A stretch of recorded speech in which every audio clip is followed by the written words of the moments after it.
Bonjour et bienvenue dans Europe Hebdo au Parlement européen à Bruxelles. L'enquête de cette émission s'intéresse à la drogue, aux salles de shoot et à leur impact en termes de salubrité publique. Reportage au Luxembourg dans un refuge pour toxicomanes, mais au cœur d'une structure sociale. Mais tout de suite, place à l'actualité avec cette question. Le traité budgétaire européen aurait-il mérité un référendum en France ? Ces derniers jours, on a beaucoup défilé dans les capitales européennes. Madrid, Athènes, Paris. Sous les pavés, la colère. Mais contre quoi? Le TSCG? Le traité sur la stabilité, la coordination et la gouvernance. Pour ses détracteurs, le traité austéritaire. Ah, la sacro-sainte austérité. Celle qui écrase la zone euro, qui voit son taux de chômage culminer à 11,5%. Soit 18 millions de personnes. Dans les cortèges, des portraits de François Hollande, fraîchement élu, déjà conspués. Les manifestants lancent des avis de recherche pour rendre compte à la démocratie. Et pourquoi rendre compte à la démocratie? Peur d'un nouveau refus du peuple? Il faut dire qu'en France, le débat secoue les familles politiques. Les parlementaires ne se divisent plus par couleur, mais par hochement de tête. Les oui-ouistes font face aux nonistes dans un mauvais remake du débat sur la Constitution européenne de 2005.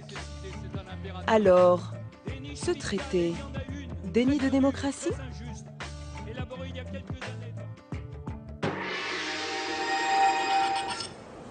Alors nous sommes sur ce plateau avec Catherine Trottmann, bonjour. Bonjour. Vous êtes la présidente de la délégation socialiste ici au Parlement européen. Bon, il aurait fallu, selon vous, un référendum sur ce traité ? Un référendum, certainement pas. Personne ne considère ici au Parlement européen que ce traité était nécessaire. Nous avons voté des règlements qui stipulent pratiquement la même chose. Il faut se souvenir que nous avons une majorité conservatrice et libérale et que par conséquent, la seule réponse qui était apportée, qui se retrouve aussi bien dans les textes en vigueur, dans le droit communautaire que dans ce traité intergouvernemental, donc international, ce qui fait la différence avec le traité constitutionnel, tout ceci se trouvant déjà en vigueur, ce traité était inutile. Mais qu'il faut ratifier quand même. Qu'il faut ratifier pour avoir d'abord la possibilité d'accéder au mécanisme européen de stabilité. La France, si elle ne ratifiait pas, se trouverait dans une situation où elle n'appliquerait pas, évidemment, ce traité, y compris le traité sur le mécanisme européen, qui supposerait qu'elle finance sans pouvoir bénéficier de ce qu'elle aurait financé, ce qui serait tout à fait aberrant. C'est nécessaire de le faire pour être à l'unisson des pays membres de la zone euro qui veulent sortir de la crise de l'euro. C'est nécessaire aussi parce que François Hollande a été très clair dans la campagne, et je pense qu'il faut le rappeler. Il a dit « je renégocierai ce traité ». Ce traité a été un instrument de renégociation, et c'est en même temps une renégociation qui est un processus. C'est le processus de réorientation de la politique européenne qui fait qu'il y a ce pacte de croissance. Certains disent le compte n'y est pas. On était dans une situation avant discussion sur le budget. C'est normal que l'on n'ait pas pu aller jusqu'au bout. C'est cette phase-ci maintenant où je souhaite et j'espère que François Hollande ne va pas être fragilisé dans sa majorité pour pouvoir gagner le bras de fer dans un Conseil où il n'est pas non plus majoritaire. Est-ce que François Hollande est fragilisé également en Europe? Qu'est-ce que vous disent, j'ai envie de dire, vos camarades députés européens étrangers? Est-ce qu'ils vous disent « oh, ça y est, la France est repartie comme en 2005 » Mes collègues, mais aussi les gouvernements d'autres pays que je rencontre, y compris des gouvernements conservateurs, attendent de la France qu'elle tienne bon, et du président de la République qu'il tienne bon. François Hollande a ouvert un espace politique pour une volonté politique, pour pouvoir reprendre la maîtrise des choses, à la fois par rapport au respect de la règle, sa tranche, avec Nicolas Sarkozy. Nicolas Sarkozy était fermement arc-bouté sur une règle d'or qu'il voulait inscrire dans la Constitution, alors qu'il a passé son temps à ne pas la respecter. Il aurait pu commencer par respecter ce qui était déjà inscrit dans nos règlements. Il y a des règles communes pour garder la stabilité de l'euro. Donc je crois qu'il y a cette attente, cet intérêt que beaucoup de pays accordent à la position française. Pourquoi? Si on veut résoudre la crise de la dette, il faut des mécanismes pour permettre aux États de faire face. Il faut évidemment réduire cette dette. Cela suppose des efforts, mais ces efforts doivent être justes et supportables pour les populations. Et enfin, il faut rentrer de nouvelles recettes. Si on n'a pas de nouvelles recettes, on ne peut pas rembourser. Dernière question sur ce sujet. Si jamais François Hollande avait besoin des voix de la droite pour que ce traité soit ratifié par la France, comment ça serait vécu ici? En fait, ici, au Parlement européen, ce que l'on craint, c'est qu'effectivement, la France se prenne les pieds dans le tapis d'un mauvais débat. On pense que ce traité n'en vaut pas la peine. Il fait suite à 17 sommets de la dernière chance, donc on connaît la valeur de ce traité. On sait aussi qu'en 2017, on devra évaluer son impact, son efficacité. Donc aujourd'hui, si vous voulez, ce qui est attendu, c'est que les Français se comportent de manière responsable et soutiennent le président de la République dans la démarche qu'il a entreprise, parce que tout le monde a besoin de la France. C'est le deuxième pays contributeur. Tout le monde a besoin aussi de notre contribution politique. On l'attend sur la PAC, on l'attend sur les fonds de cohésion, on l'attend sur la recherche et sur la communauté européenne de l'énergie. Voilà des sujets qui sont très tangibles, qui intéressent les Français. C'est ça à quoi il faut s'attarder maintenant et se préoccuper de l'emploi. Cette crise dont on parle actuellement tous les deux, certains ont une solution. Ils disent qu'il faut plus d'Europe, qu'il faut un saut fédéral. Alors cette semaine, Guy Verhofstadt et Daniel Cohn-Bendit, qui sont deux ténors ici du Parlement européen, ont écrit un manifeste qui s'appelle « Debout l'Europe ». Je vous propose qu'on les écoute et ensuite je vous demanderai votre réaction. On les écoute.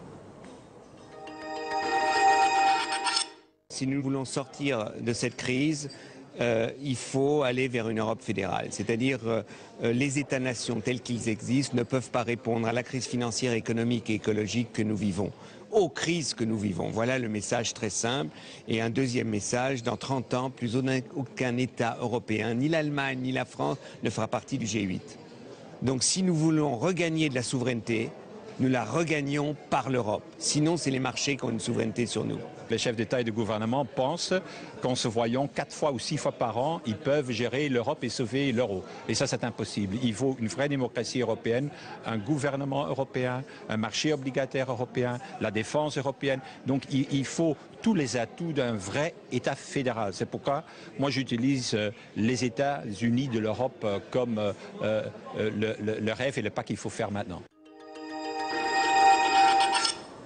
Alors les États-Unis d'Europe, Catherine Trottmann, c'est une belle utopie, c'est possible? Depuis Victor Hugo, on sait que c'est un idéal.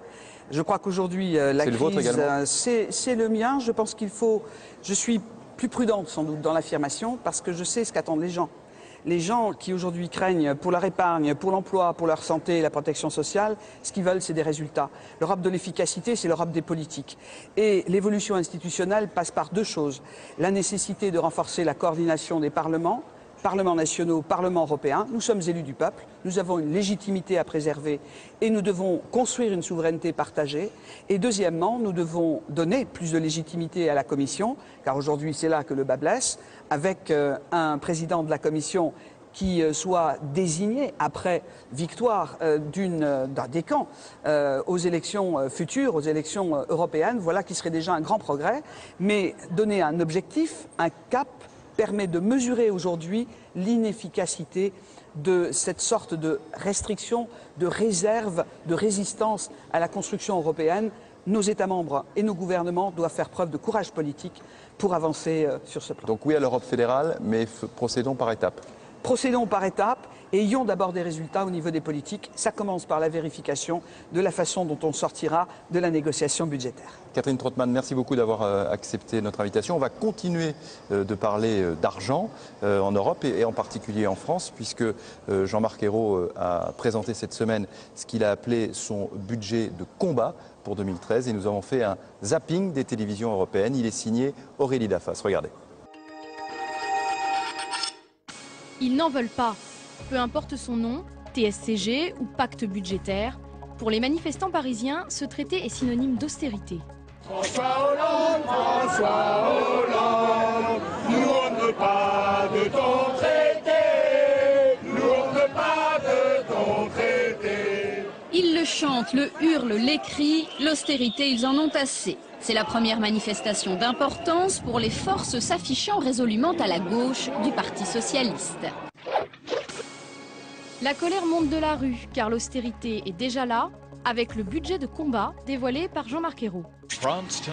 La France a appris ce soir les détails d'un des budgets les plus rigoureux depuis 30 ans. Les ministres se sont réunis à l'Elysée pour trouver un moyen de renflouer les finances du pays et de réduire les déficits. Le gouvernement a été clair, les ménages les plus riches et les plus grandes entreprises devront consentir aux plus gros efforts. Conséquence de cette annonce pour la télévision italienne, une consommation en berne et des mécontents, surtout à droite. L'austérité pourrait faire chuter la consommation. Alors que la majorité socialiste a basé tous ses calculs sur l'espoir que l'année prochaine la France n'entre pas en récession, dans ce cas, la conséquence inévitable serait plus de taxes. Mais déjà, un journal de droite titre « C'est trop ». Alors nous avons été rejoints par Raymond Leuve, bonjour. Bonjour. Vous êtes le correspondant permanent ici à Bruxelles de la télévision autrichienne, l'ORF. Comment est vu, je dirais, de Bruxelles, pour commencer, ce budget de combat? Est-ce que c'est quelque chose qui impressionne ou est-ce qu'on se dit finalement la France ne fait que rattraper son retard? Je crois qu'en Europe, en général, on ne suit pas les détails des discussions budgétaires dans les différents pays. Ce qui a attiré le plus d'attention, c'est le fait que Daniel Cohn-Bendit, qui est quand même un politicien de renommée européen, a quitté le Parti vert en France parce qu'il n'était pas d'accord avec la ligne sur l'Europe. Ça a été suivi, c'est par ce biais-là que ça... C'était suivi. Les discussions sur le budget aussi, nous, dans l'ORF, bien sûr, notre reporter de Paris en a parlé, mais ce n'est pas un grand sujet. Ce qui est un sujet plus grand, c'est qu'on n'a pas une très bonne idée de ce que la France veut en Europe. En Europe, il y a des grandes discussions en Allemagne, aux Pays-Bas, quel est le chemin que l'Europe doit prendre. Et la France est là, elle existe, mais c'est tout ce qu'on peut dire. Il y a peut-être des détails dans les orientations européennes où la France a fait de petits changements, mais dans les grands débats, je crois que la France n'a pas vraiment le poids que beaucoup attendent, elle devrait avoir. Et ça, c'est nouveau? Vous diriez que ça date de l'élection de François Hollande ou c'était déjà le cas sous Nicolas Sarkozy? Bon, avant, il y avait Merkozy, c'était le duo français-allemand qui n'était pas très apprécié, souvent, mais qui existait. Et maintenant, la question, c'est est-ce qu'il y a un pilote dans l'avion? Parce que, évidemment, le duo franco-allemand n'existe plus. La France semble s'allier avec les pays du Sud à certains moments, en même temps maintient évidemment les relations très importantes avec l'Allemagne, mais c'est une situation plus floue. Et comment est vue la relation un peu difficile, un peu délicate, qui existe justement entre François Hollande et Angela Merkel? C'est très contradictoire parce qu'on a l'impression que ce sont deux personnalités qui se ressemblent. Ce sont des personnes très pragmatiques. Ce sont des personnages qui ont l'air de réfléchir avant qu'ils disent quelque chose. Mais en même temps, les discussions politiques, les orientations politiques divergent. Ça, on n'a pas l'impression que jusqu'à maintenant, que des deux côtés, on a réussi à se mettre d'accord. Regardez, en Allemagne, il y a une sérieuse discussion. Est-ce qu'on a besoin des États-Unis, de l'Europe, oui ou non? Aux Pays-Bas, on a eu une discussion semblable, ça a même décidé des élections. Cette discussion, en France, n'existe pas. Et ça, on le sent en Europe. L'Europe est dans la rue en France d'une certaine façon avec une manifestation là, qui a eu lieu récemment. Est-ce que vous avez le sentiment, est-ce qu'on a le sentiment, vu d'Autriche ou peut-être de Bruxelles, que finalement la France est en train de revivre un peu ce qui s'est passé en 2005 avec le non au référendum? On se pose les questions. Je ne crois pas qu'on a l'impression que c'est décidé, mais il y a une contradiction que dans les rues des pays du Sud, il y a beaucoup d'émotions. Il y a beaucoup de slogans sur la justice, la nécessité de la protection sociale, mais il y a très peu d'idées. Qu'est-ce qu'on doit vraiment faire au niveau européen? Parce que c'est facile d'être dans la rue et de dire non, on est contre l'austérité, mais c'est beaucoup plus difficile au niveau européen d'avoir un plan qui met ensemble les pays du Nord et les pays du Sud. Et ça, c'est le danger, qu'il y a un clivage entre Nord et Sud. Et là, je crois que la France sera le meilleur placés pour faire un pont et pour éviter que ce clivage devienne plus profond. Raymond Leuve, merci beaucoup d'avoir accepté notre invitation. Alors on va rester sur un sujet européen où chaque pays a une position différente. Je parle du sujet de la drogue et la façon qu'on a d'aider les drogués. Alors il existe dans un certain nombre de pays ce qu'on appelle des salles de shoot. Le gouvernement français a d'ailleurs peut-être décidé, en tout cas il réfléchit à en créer en France. Et nous avons été voir avec Jérôme Rabier au Luxembourg comment ça se passait. Et ensuite on retrouve Germain Andrieux et son invité.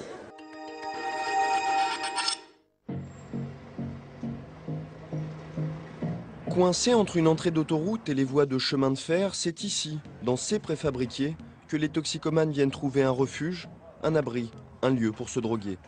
Installé en 2005 à quelques centaines de mètres de la gare, c'est l'unique salle de consommation du pays. À l'intérieur, une équipe d'éducateurs et du personnel médical accueille les usagers, 120 par jour en moyenne. Donc ils arrivent ici avec le ticket selon qu'on a pris, le ticket blanc, on le présente.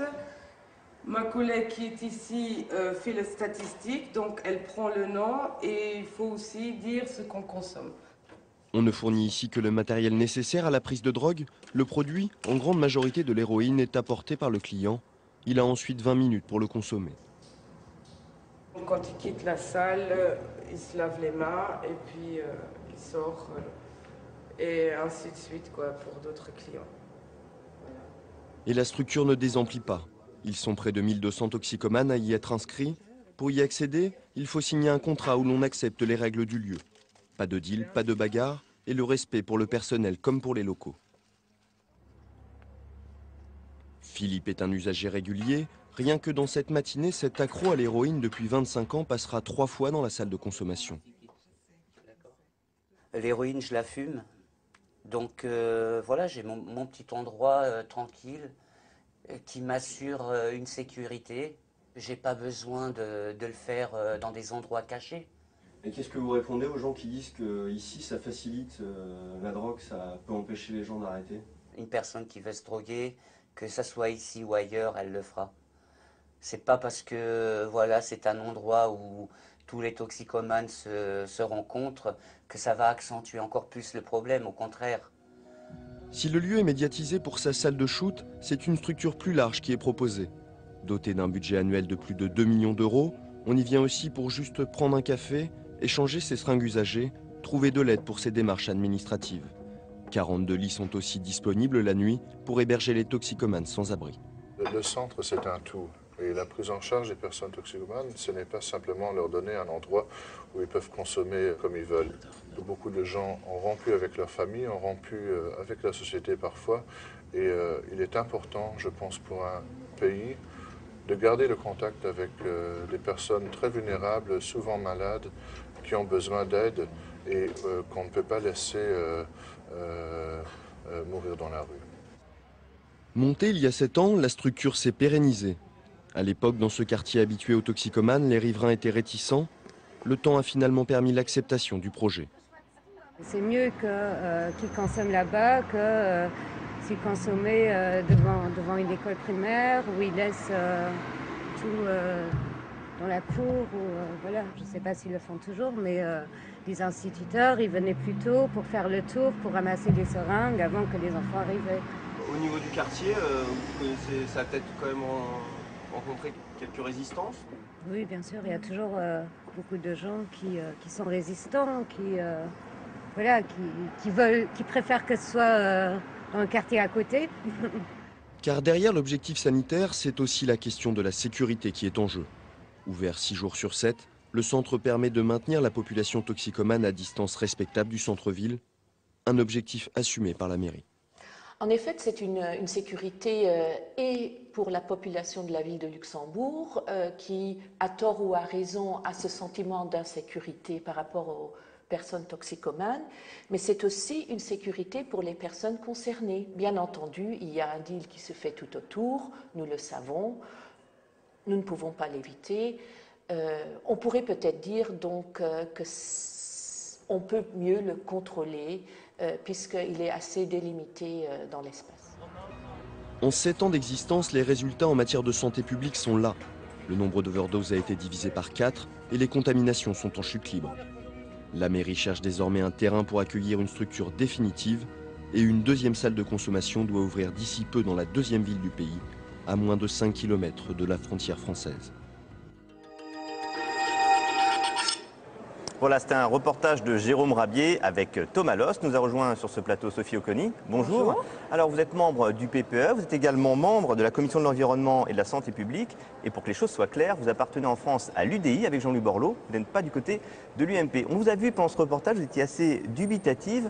Vous êtes opposée à ces salles de shoot. C'est une question de principe? Alors, je ne suis pas opposée aux salles de shoot.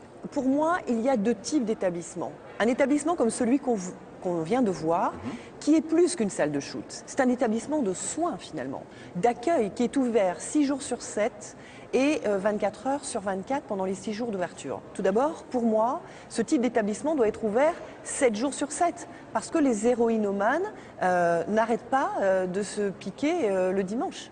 Hein, donc, je me dis que la salle de shoot ouverte 4-5 heures dans la journée, et qui n'a pas d'autre objectif que de participer, de faire en sorte qu'on offre un lieu pour les héroïnomanes pour se piquer, n'est pas suffisant. Et que c'est un petit moyen qui ne correspond pas aux besoins de ces drogués. Alors effectivement, mais c'est souvent le cas. Ce sont souvent des structures sociales dans lesquelles s'intègrent ces salles de shoot. En France, c'est un vieux serpent de mer. Depuis 40 ans, à la gauche et à droite se rejette le sujet. Est-ce que c'est une question de santé publique ou une question de criminalité ? Moi, je regarde ça sous l'angle de la santé publique. Quand je vois qu'un centre de soins, hein, au-delà de la salle de shoot, un centre de soins coûte aujourd'hui 2 millions d'euros. Moi, je me pose la question, 2 millions d'euros, ces 2 millions d'euros doivent aujourd'hui servir à soutenir les personnes droguées à aller dans le sens de supprimer leur addiction. Il faut que nous les soignions, que nous les aidions à se soigner.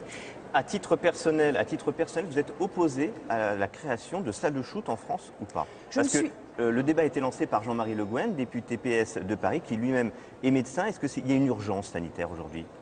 Je ne suis pas pour la salle de shoot de quartier qui va accueillir de 10h à 15h des héroïnomanes.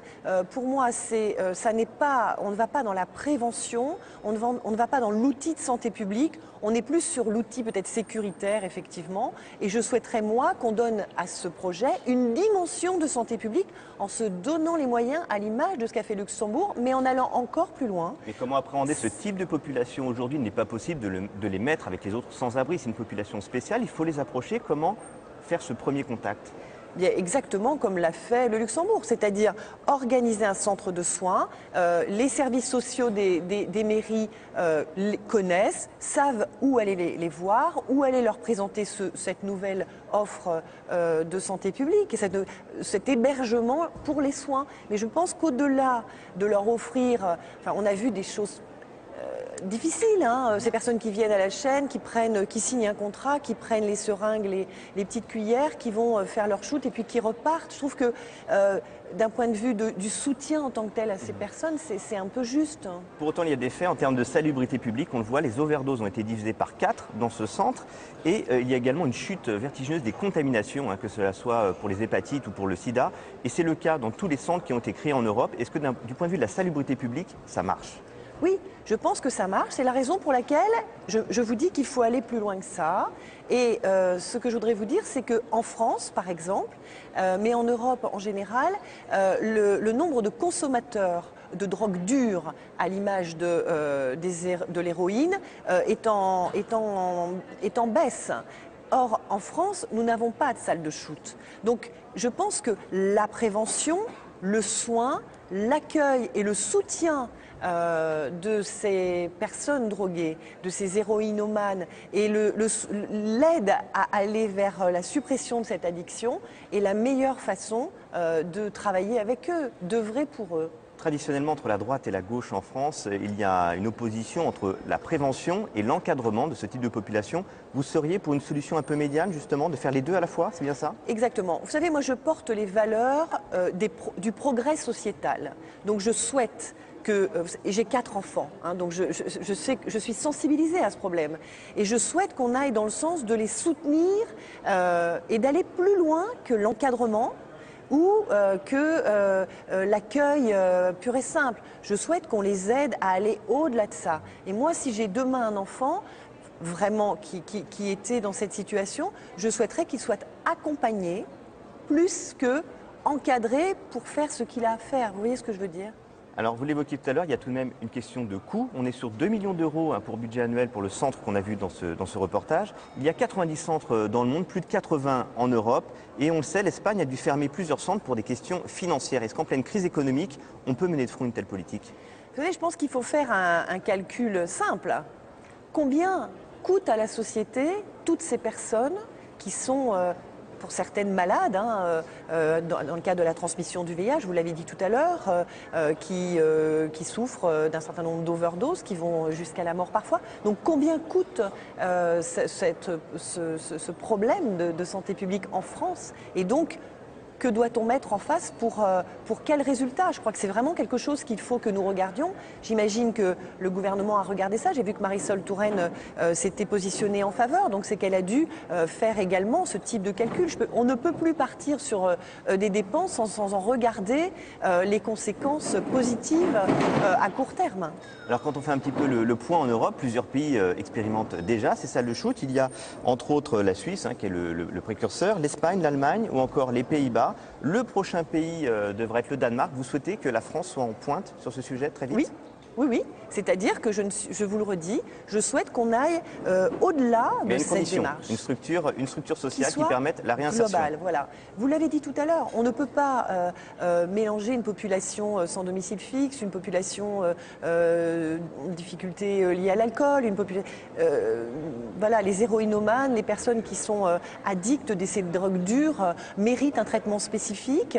Et puis, la société mérite effectivement d'être sécurisée par rapport aux seringues qu'on peut trouver dans des bois, dans des parkings, dans des endroits. C'est vrai, je suis d'accord, mais je ne souhaite pas que l'État soit le dealer finalement de cette activité. Hein. Je souhaite qu'elle aille bien au-delà de ça.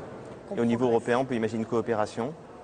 En tout cas, c'est l'objectif, hein, qui n'a pas forcément cette compétence, mais qui souhaite envoyer comme signal, effectivement, une coopération entre les États, notamment pour lutter contre le commerce illégal de la drogue. Oui, bien sûr, je pense que c'est important. Eh bien, merci Sophie Lecline d'avoir été avec nous dans Europe Hebdo. Rendez-vous la semaine prochaine pour un nouveau numéro. Très bonne suite des programmes et à très bientôt sur les chaînes parlementaires.